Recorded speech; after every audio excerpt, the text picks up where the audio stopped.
Imagine you buy this $1 million state-of-the-art alarm system for a renowned art museum. Oh, okay. Yeah, so you've got motion sensors, reinforced glass, laser grids, I mean, the absolute works. Right, basically an impenetrable fortress. Exactly.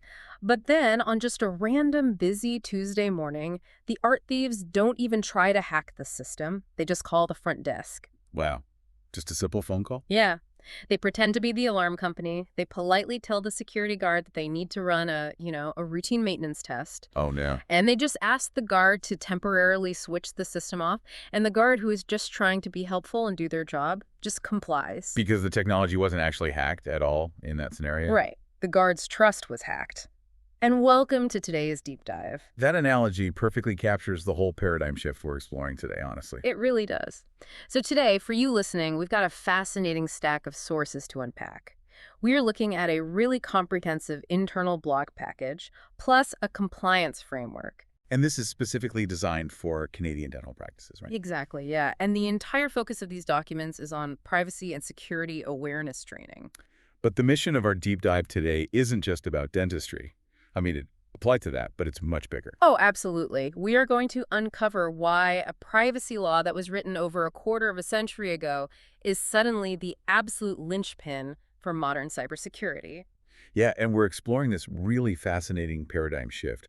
We're looking at why the human element is no longer considered the weakest link in security, but rather, well, your ultimate frontline defense. Yeah, because we spend so much time obsessing over the technological side of security, firewalls, server racks, these impenetrable digital walls. And we completely overlook the human mechanism that actually makes it all function. Right. So to set the stage here, the central premise of our sources is that a modern dental practice can invest heavily in top-tier software. They can hire expert IT support, but A massive practice-destroying data breach can still start with just one ordinary rushed moment. exactly. It's like installing this massive, heavy bank vault door on your house, but then just leaving the spare key under a giant neon welcome mat for anyone who asks nicely. That is a great way to put it.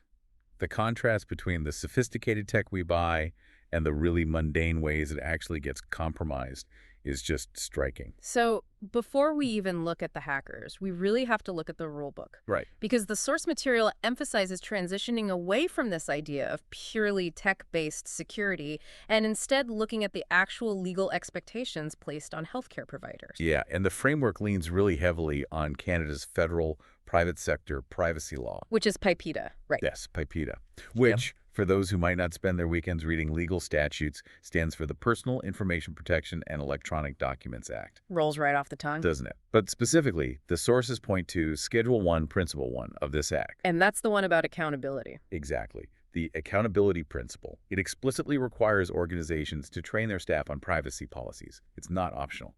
Okay, let's unpack this. Because PIPEDA was drafted in, the late 1990s? And came into force around the year 2000.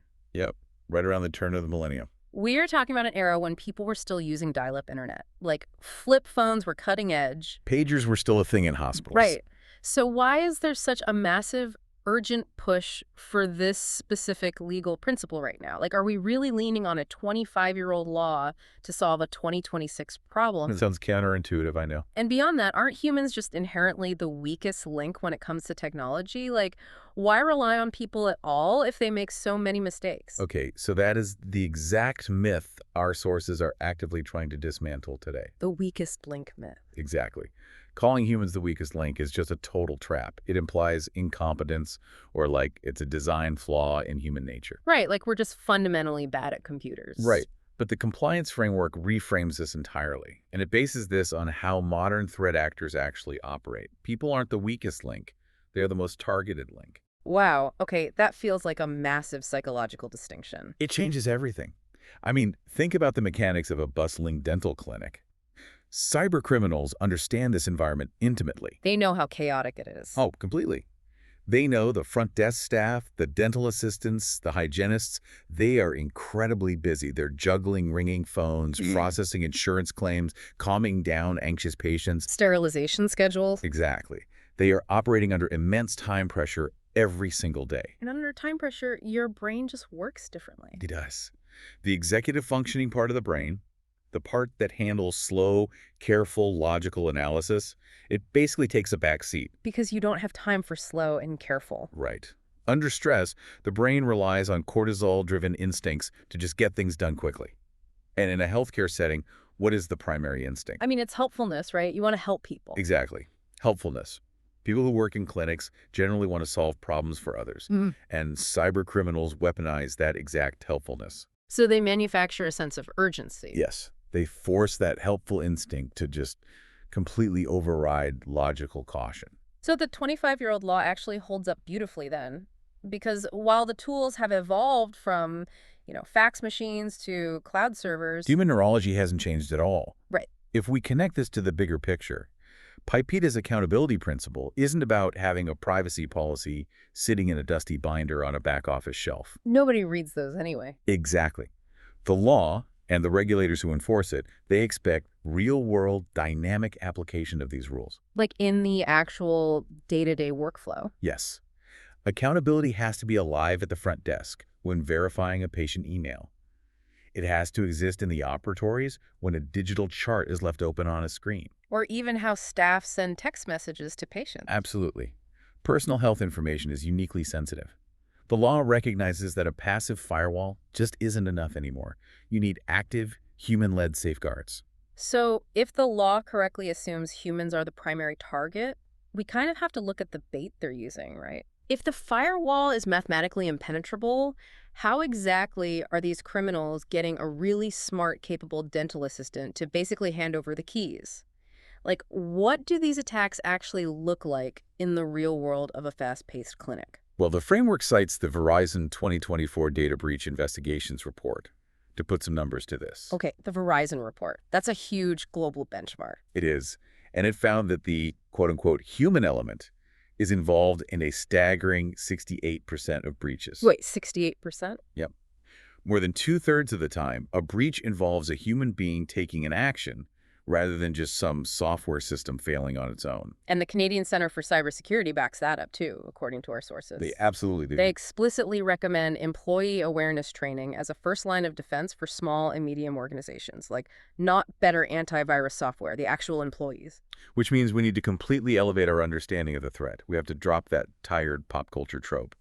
You mean the Hollywood hacker in a dark hoodie staring at scrolling green code in a basement? Exactly. That's not the reality anymore. Today's cybercrime is a highly organized corporate-style industry. We are literally dealing with phishing as a service now. Okay, phishing as a service. I assume that operates kind of similarly to, like, regular software subscriptions? Very much so. It's wild. Criminals don't even need to know how to code anymore. Wait, really? Really? They can go to the dark web, write a dashboard, and it provides highly convincing pre-written email templates. Templates that look exactly like a Microsoft 365 login or a dental insurance portal. So the tech part is basically done for them. Completely. The sophisticated part is actually the reconnaissance. Oh, like doing their homework on the target. Exactly. Attackers will scrape a dental clinic's Meet the Team webpage. They find out the name of the office manager. Yeah. They check public social media to see if that manager's on vacation. Oh, wow. And then they use that specific context to strike. The sources actually walk through a really specific mundane scenario that illustrates this exact mechanism beautifully. Yes, the patient record scenario. Right. So imagine that chaotic Tuesday morning at the front desk. A worker receives a polite, highly urgent email from someone claiming to be a patient. And the email is perfectly written, no weird typos. Exactly. The email says, hey, I moved over the weekend, I have a specialist appointment in an hour, and I urgently need you to send my dental records and x-rays to this new address right now. And that is the perfect trap. It utilizes urgency, a totally plausible scenario, and a demand for helpfulness. Right, because without training, the front desk worker's natural instinct is just to provide good customer service. We want to help the patient. And they want to get the task off their plate. They're busy. So they act fast, they attach the files, and they hit send. And the breach happens instantly. But with training, the mechanics of that interaction change entirely. How so? Well, the training doesn't make them less helpful, right? Yeah. But it embeds a reflex to pause. Just for a second. Just a little bit of friction. Exactly. They see the urgency. But then they notice the new email address doesn't quite match the one on file. So instead of clicking send, they verify the request through an approved secondary channel. Like they just pick up the phone and call the patient's number that's already listed in the secure system. And that 3-second pause stops a catastrophic data breach. Exactly. What's fascinating here is that attackers don't attack the firewall first. Because firewalls are incredibly robust now. It's too hard to hack them. Right. It takes too much effort to break through mathematically. So instead, they attack attention. They attack context. They are literally hacking human psychology. You know, you mentioned smishing earlier in our notes, which I definitely want to define for anyone who might not know the term. Oh, yeah, that's an important one. It's essentially phishing, but done via SMS or text message, right? Getting one of those fake texts on your personal phone saying, your package delivery failed. Click this link to reschedule. We've all gotten those. We absolutely have. And that is a great point to bring up because smishing is incredibly prevalent in healthcare right now. Because clinics text their patients constantly. Exactly. Clinics use automated text systems to remind patients of appointments. Attackers know the staff are used to interacting via text all day long. So they blend right in. Yes. They send malicious text disguised as software updates or even urgent messages pretending to be from the lead dentist. The vector changes from email to text, but the psychological manipulation remains completely identical.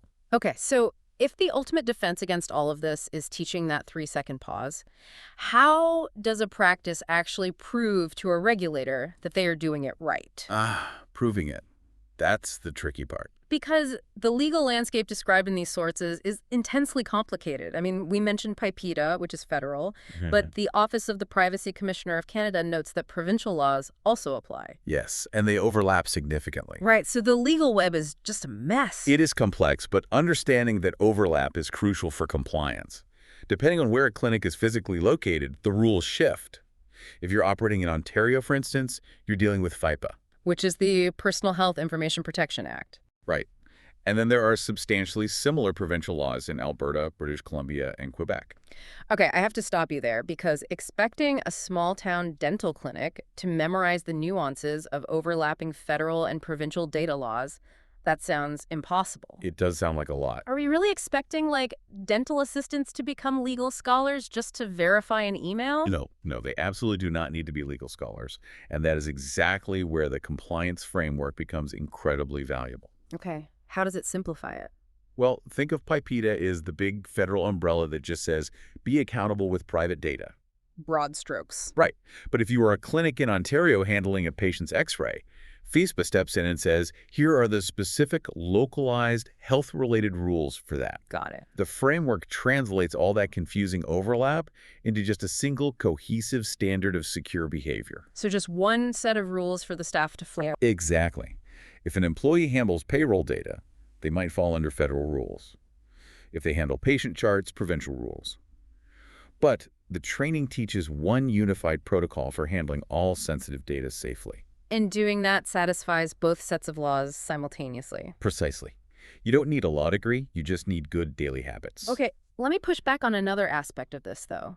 Because the source material heavily emphasizes keeping documented proof of this training. Yes, it's documentation. You know, the certificates, the attendance logs, the sign-off sheets. It talks about it a lot. Is this just a bureaucratic CYA-like cover your assets paperwork exercise? I mean, it really feels like this is just about having a piece of paper to wave at an insurance company to avoid a payout denial when things eventually go wrong. You know, this raises an important question. And honestly, that is a really common assumption. Right. And on a purely administrative level, yes, having documented proof is a requirement for passing cyber insurance audits or surviving a regulatory investigation. So it is kind of CYA. Well, sort of. Saying, we told the team to be careful, holds zero legal weight in an audit. You have to prove due diligence.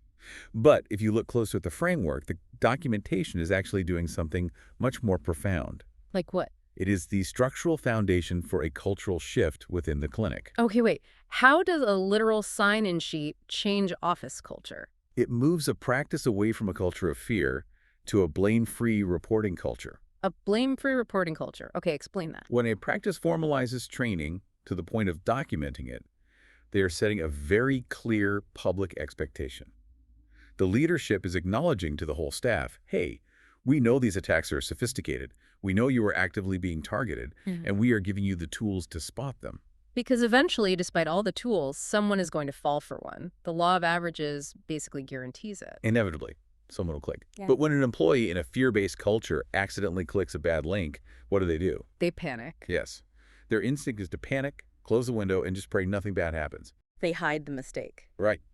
And because they hid it, the malware spends 3 days silently spreading through the network, quietly encrypting all the patient backup. Oh, man. That is a total nightmare scenario. Complete disaster. Yeah. Now contrast that with a blame-free reporting culture. Where they've had the documented training. Exactly. The employee clicks the bad link, but then realizes the mistake based on their training. Yeah. And they immediately raise their hand. They don't hide it. No. They report it to the IT team within like 2 minutes. Wow.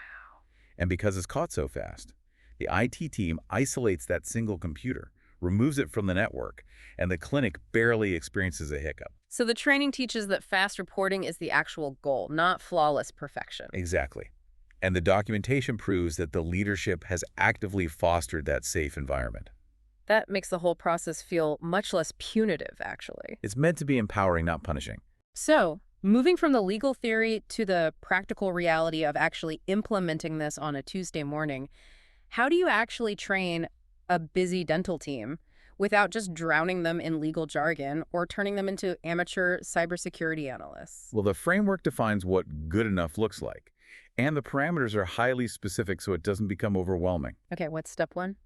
First, the training must be annual. The tactics cyber criminals use evolve constantly, right? So a video watched once during an onboarding session 5 years ago is completely useless. Yeah, that makes sense.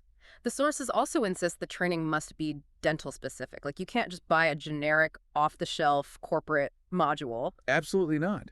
I mean, think about it. If you show a dental hygienist a training video about a Fortune 500 CEO approving a multi-million-dollar wire transfer, Their eyes will just glaze over immediately. completely, it has zero relevance to their daily workflow. The examples have to actually match their reality Right. And the training also has to cover both privacy and cybersecurity. because they are slightly different things, right? They are. Privacy dictates how data is handled and who it can be shared with legally, while cybersecurity focuses on defending against active threats, the phishing, smishing, fake login pages. But in a clinical setting, those two concepts have to be intrinsically linked. They are completely intertwined. Cyber incident almost always becomes a privacy breach because the payload attackers are actually after is that personal health information. So the training really has to illuminate the everyday moments where risk actually lives for these specific people. Exactly. So what does one of those everyday moments look like for the clinical staff? Well, think about an associate dentist who discovers a cool new generative AI tool online. Oh, like ChatGPT or something similar. Right. They want to save time, so they consider pasting a patient's complex case notes into this unapproved AI to help them draft a treatment plan faster. Oh, wow. Yeah, I can see people doing that. Happens all the time. But without training, they might not realize they just exposed sensitive health data to a public server. That's a huge privacy breach. It's massive. Or consider a treatment coordinator who receives an email from a longtime dental supplier, and the email says their direct deposit banking details have changed. Oh, the old fake invoice trick. Exactly. The training provides the reflex to pick up the phone and call the supplier to verify, rather than just updating the accounting software blindly. Now, here's a detail from the FAQ section of the source material that I found genuinely funny, but it really highlights a massive vulnerability. Oh, the dentist accepts. Yes, the framework explicitly points out that dentists themselves need to take the training too. The text literally says, risk doesn't stop at job title, quote, very inconvenient, but true. It is entirely true, and honestly, it often creates friction in practices. Because the bosses don't want to do the homework. Pretty much. Business owners or lead clinicians frequently assume the training's only for the administrative team, the folks handling all the inbound emails. Right. But the mechanics of network access tell a very different story. The dentists almost always have the highest level of administrative privileges in the practice software. Oh, of course they do. They own the place. Exactly. So if a hacker compromises the lead dentist's account, they don't just get access to one single inbox. They gain the authority to tell the front desk to execute financial transfers, or they can export the entire patient database. Because the system sees them as the ultimate authority. Yes. They are the ultimate targets for impersonation. So the goal isn't creating a fortress of perfect employees who never, ever make a mistake. No, that's impossible. The ultimate synthesis here seems to be that you are building a human detection system. I love that phrasing. Yes, you are neutralizing the social engineering tricks that criminals rely on, simply by exposing how they work. Taking away the magic trick. Exactly. By providing relevant, jargon-free knowledge, you transform a busy, overwhelmed staff into a highly effective distributed sensor network for your practice. Which really brings the core lesson of this whole deep dive directly back to you, the listener. It does. Whether you manage a dental practice, or you run a completely different type of small business, or frankly, you just want to protect your personal digital life, the bottom line is universal. It applies to everyone. The fastest, most effective cybersecurity upgrade you can possibly make isn't an expensive technological overhaul. It's a trained human. Technology is absolutely necessary, don't get me wrong. But as long as humans have the keys to the data, technology alone is always going to be insufficient. Because they can just ask for the keys. Right. Cybersecurity reality and Canadian privacy laws both point to the exact same conclusion here. People are where security actually becomes real, the final moment of decision always rests with the user. So the ultimate upgrade really is a trained human. Which is incredibly vital when you look at where we are rapidly heading in the future. What do you mean? Well, attackers are aggressively adopting advanced tools like generative AI to scale their operations. We are already seeing the deployment of perfectly polite, flawlessly written fake emails without any of the traditional typos that used to give them away. Right, the bad grammar is disappearing. Completely. And beyond that, we're seeing deep fake audio that sounds totally indistinguishable from a real colleague or a manager over the phone. Wait, really? Like they can just clone a boss's voice? Yes. Soon, the underlying code of these attacks will look and sound so incredibly legitimate that our technical firewalls might be completely unable to flag them as malicious. That is terrifying. It is. We might be entering an era where our innate, distinctly human intuition, our subconscious ability to sense when an interaction just simply lacks genuine human context, that might actually be the only reliable firewall we have left.